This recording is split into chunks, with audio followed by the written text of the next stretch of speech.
All right. Hello, everyone, and welcome back to Nonprofit Enthusiast Live. We are so glad to have you here today. I'm your host, Lashina Williams, and I'm thrilled to be here with you all once again. Whether you're a seasoned nonprofit professional or just getting started in the industry, these lives are designed for you. Our mission is to provide engaging, informative conversations with experts in the nonprofit world, sharing insights, strategies, and stories that can help you make a difference in your community and beyond your community. Each episode is centered around a theme for the month. So this month's theme is year-end planning. So we're going to keep the conversation going there. But Nonprofit Enthusiast Live isn't just about learning. We also want to create a community of like-minded individuals who are passionate about making a positive impact in the community. So whether you're tuning in on your commute or you're doing your chores around the house, taking your lunch break, whatever it may be, we hope that you find information we shared in today's live beneficial. And I'm excited because we have Mr. Robert Jones joining us once again on Nonprofit Enthusiast Live. He's been in our past sessions. So we're going to talk about money and year-end planning. So that's super exciting. So Robert Jones was born and raised in Chicago, Illinois. Robert holds a master's degree in accounting and a master's degree in taxation. He has 10 years of experience working with nonprofits, helping them to grow and succeed. Robert is actively involved with his community. He is an executive board member for a local nonprofit in Illinois, helping children to learn from the ages of 0 to 3. He loves golfing, motivational speaking, and addicted to cruises, which I one day want to go on. And we are so excited to have him here today. So I'm gonna let's bring up Mr. Robert Jones. Hey, Robert. How you doing? Good. How are you? I'm doing great. Thank you. Good, good. It's always a good time to have you on, especially as we're getting ready to talk about what we're concluding. This is our last conversation on year-end planning, especially for those nonprofits that's closing out their June 30th books and being able to have you on with that money aspect, the accounting aspect, as we Okay. talk about year-end planning. It's so great to have you. Thank you. Before we dive in to the conversation, do you mind just, and I know I kind of talked a little about yourself, if you could tell us a little bit about you and how you got into the field of supporting nonprofits with accounting. Oh, awesome. So, when I started my career, I started at a big four firm here in Chicago, and they do a rotation, right, when you do these big four firms. And when I got to a nonprofit, I guess, team, I knew I didn't have to go any further, even though I had to. But I Mhm. knew I really fell in love with it. When I started off, it was doing hospital returns, big university returns, things of that nature.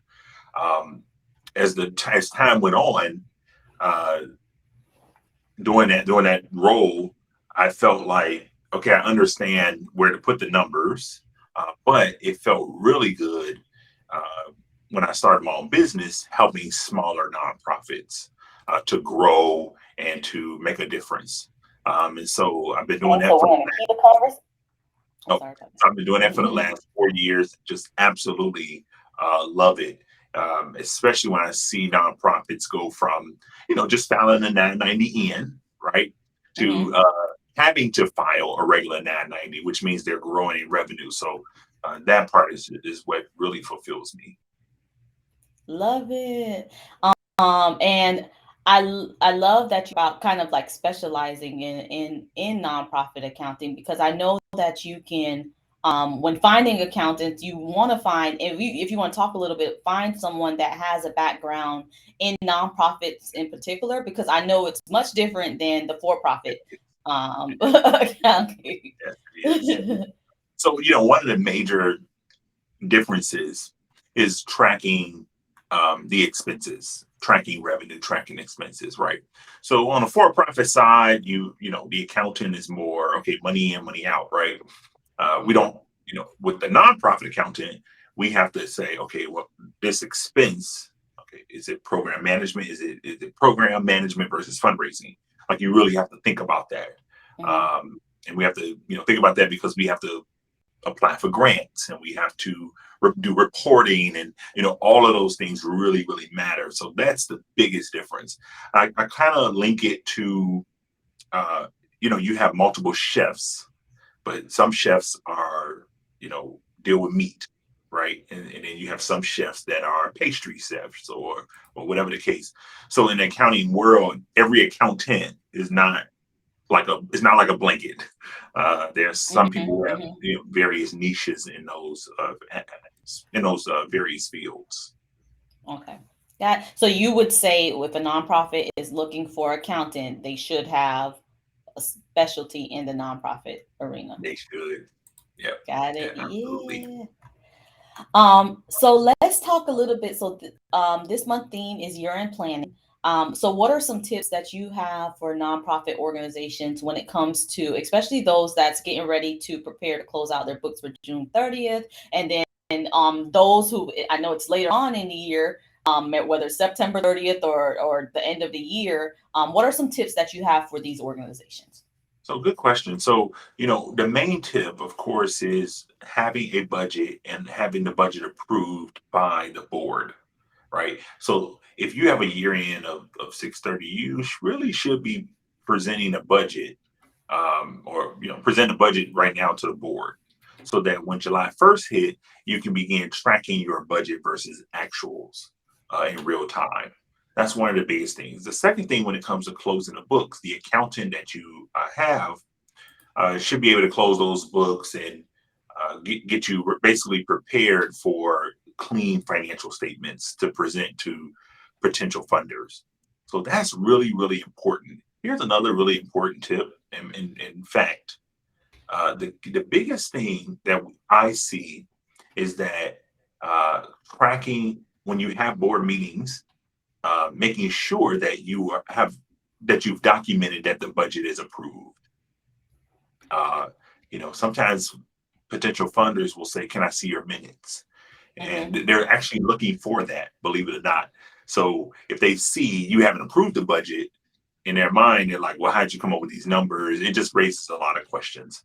So it's something it's small, but it's very, very powerful to, especially to funders who give you, a substantial amount of money.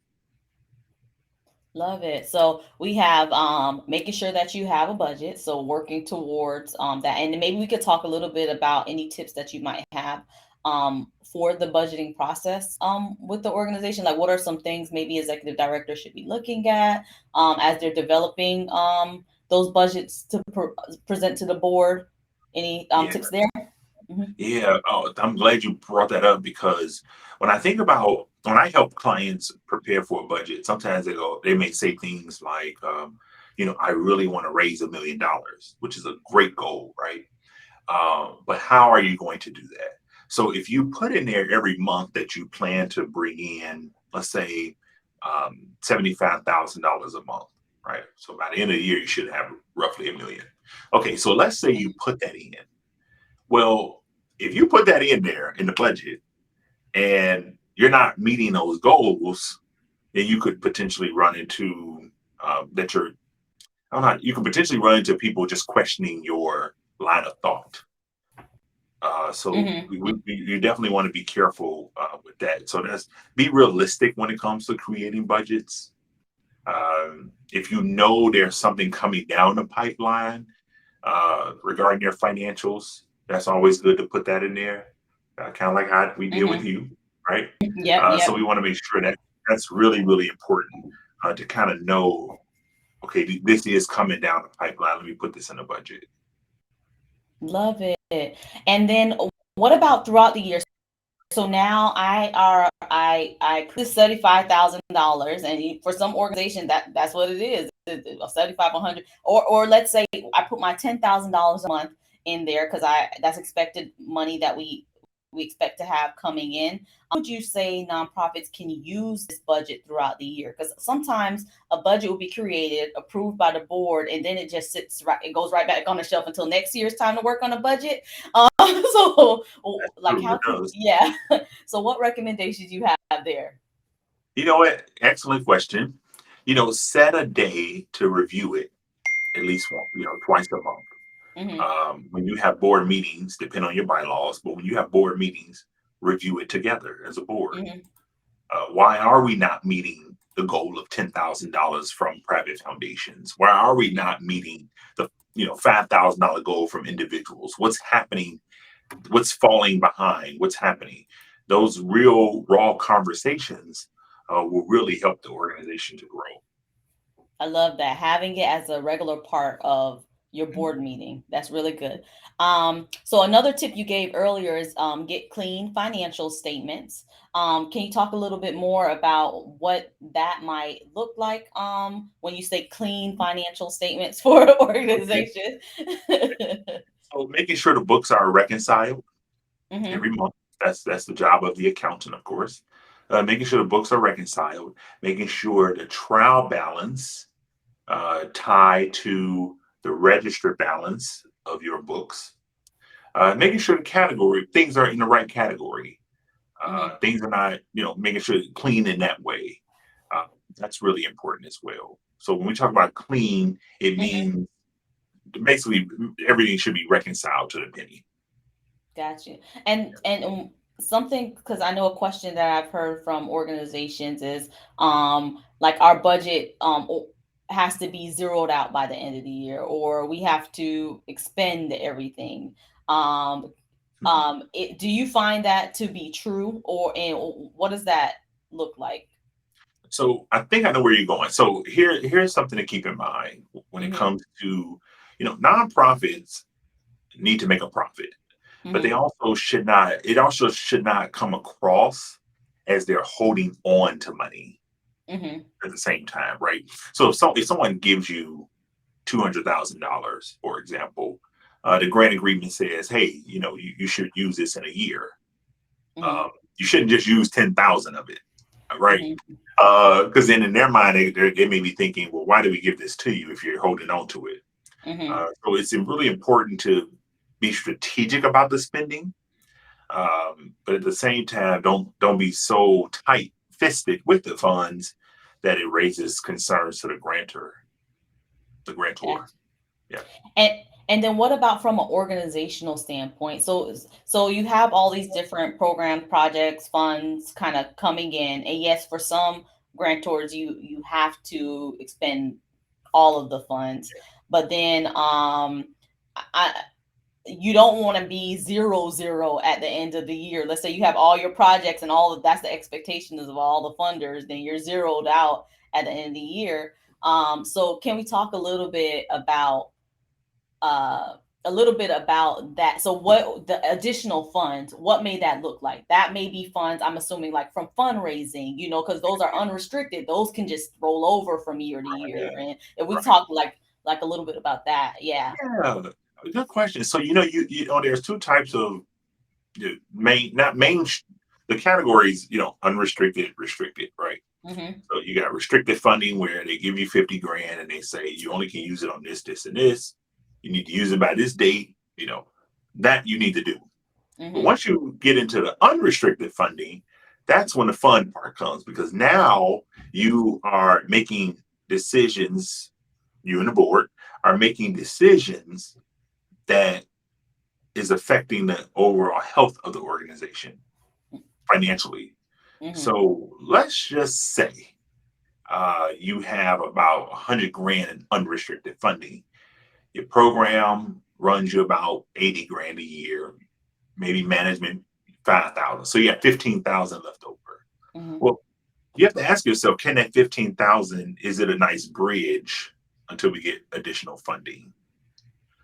So always think about that. And whoever you hire as an accountant can help you kind of navigate that as well. Love it. Any other tips that you have for when it comes to year-end planning and budgeting and forecasting and all of those wonderful things when it comes to money and, and year-end planning? I mentioned it before, of course, is the budget and just having transparency with the board. I think Mm-hmm. that lacks a Mm-hmm. lot of times. Mm-hmm. Um, not every board member knows exactly how much money is in the bank. Some people are not. Some board members are not even interested. Uh, Mm-hmm. they just know you're doing a good job, right? as a founder. So, making sure that the transparency is always there. This is how much we have at the end of the month. This is this, that helps people, when it comes to making decisions too. And then what role would you say the like financial committee of the board play in this year end portion, in preparing the budgets and supporting the executive director? What would you say some of their what role can they play in this? Oh, major. So, if you Hmm. have a finance committee, put together, which is great if you have one, they really can help if you have like, well, somebody in my position, I do contract accounting, right? So I don't Hmm. work for an actual organization, but I work very closely with finance committees, and they make sure, and myself, that everything is looking smooth or Hmm. looking the way it should be. But they play a very, very, major role in making sure that the numbers are legit, number one, but that they actually look good for funders. Hmm. Yeah, that's a big job. Yeah, Hmm. Hmm. big job. And as far as I'm thinking about the founder who's tuning in and listening, they may not necessarily have an accountant. They're like, "Oh, we got to prepare budgets." I haven't had to do that, Mhm. and or like how can I use some of these tips? What recommendations would you have for these founders, kind of starting out without like that support when it comes to the accounting area? What are some tips that you have? I guess those tips, that cost effective tips for them to help them kind of meet some of these goals. Mm, good question. Mhm. So basically, they do not have enough funding to hire an accountant, Mhm. but they still want to, Or keep I could things. say working up to it. Work, and I'll give a perfect example. And I can use our organization as a perfect example. Of course, starting out, we didn't have an accountant. Like we had to manage our own books and kind of use what we do know to the best of our advantages. But then there comes that point where you have to be able to understand it's beyond what it's time to let it go. So Yeah, we did make the we did have the opportunity to bring you on as our accountant for our organization, and personally have seen the growth, because now we're not like focused we don't have to focus as much on the accounting component. We can just do more of an oversight, a lot of that forecasting, what's ahead, and really focusing on how we can bring those funds into the organization. But it's just more of a matter of, I guess, that build up. It's almost like you have to know at some point you're gonna have to let this go. And then yeah, I don't know if there's a number threshold you will say, like once you got like X amount or what, I don't know what the magic, like the key of like, okay, at this point, stop. Like, of course, if you have the background and you do have, that knowledge to maintain the books, great. But if you're just kind of just keeping it going, like at what point would you say are some of the signs that you need to bring an accountant in to support you? And then what are some ways um leading up? It might be like, hey, there's this resource in the community, maybe you're able to just start out with some consults, let them just guide mhm. you, and then until you build up your finances, just hire them on and bring, like, what are some of those type of strategies you would give this founder that's trying to figure it all out? Yeah. No, that's a really good question, and I think it's fair to say that there's really no dollar amount, to be Mm-hmm. honest. Mm-hmm. It's all about comfort, right? Some clients will call me the moment they start the nonprofit. Mm-hmm. They go, I don't want to have nothing to do with this finance stuff, QuickBooks and all that stuff. Mm-hmm. I get those, and then sometimes I get people who have been doing it themselves, and they run out of Mm-hmm. time. They can't do it themselves anymore because they Mm-hmm. can't run the organization and do the books. Mm-hmm. Um, so it just depends on the person, Mm-hmm. to be honest. But I would say once you begin to start getting into receiving funding from the government, Mm-hmm. receiving funding from these various sources that's going to require reporting. If you don't know what you're doing at that point, you need to hire somebody. Yeah. um, Yep. that can get kind of sticky. So Hmm. I would definitely say it just depends on the whole situation. And I would also say it looks good to me. It's good to have an outside party involved, versus you managing the books and doing every component. It's good to kind of have that other person you could just say, like, look, here's the situation, and get their expertise and kind of, especially when it comes to money, because you Yes, hear it in the news all the time when it comes to nonprofits, money, and all this different things going on. You want to have as much different accountability partners along this journey. Your financial committee from your board, you have, your accountant that's overseeing this component. And I think it's good to kind of want you should desire to take that hat off at some yeah, point and kind of bring some others into it, yeah, to help support you. I agree. The accountant, can help the organization grow. Hmm. So that person, is really a major asset for Hmm. growth. So keep that in Yep. mind too. Yeah. I was reading something, and I'm not going to quote it right, but pretty much the whole concept behind it was, you want to hire, contract, or whatever that might look at, people in that ultimately they end up paying for their own value. And my interpretation of that is, like, let's say I brought in a contractor, we'll just say accounting. Mhm. Just that's what we brought in someone to do accounting. That frees up. So even though it may be I don't know, I'll just throw a number. Let's say it's $1,000 a month. Even though it's $1,000 a month, that frees up all that staff time that was more than $1,000. That frees up all the different learning curves that we had to put. That frees up all that money, so we can focus on now on the fundraising side that brings in money that technically pays that, so that value is kind of coming back within the Yes, organization. I Um, totally agree. yeah. Yep. So I think that those are the lens that we have to put on when it comes to bringing in others and kind of taking off certain hats. Is I guess that ROI ultimately, like, That's right. like, That's right. Yes. what is it going to bring back to my organization? Mhm. Yeah. That's a good point. Love it. Anything else before we close out today when it comes to year-end planning, or anything you want people to keep in mind as they're closing out their books, or not even just closing out, preparing for the new fiscal year, and what's ahead, and some tips to look at, keep in mind as they move ahead past the closeout. Yeah, I said it before, the transparency with the board. Mm-hmm. You're the founder, you're not the owner. There's a Mm-hmm. difference. So definitely you utilize the board you have. Um, that is really, really important. The board members, especially starting off, really should feel just as passionate as you as a founder. Mm-hmm. Um, so definitely, that's probably my biggest takeaway is something like that. And also, of course, if they feel as passionate, they will be invested in making sure that your books from an accounting perspective are in compliance as well. Mm-hmm. Love it.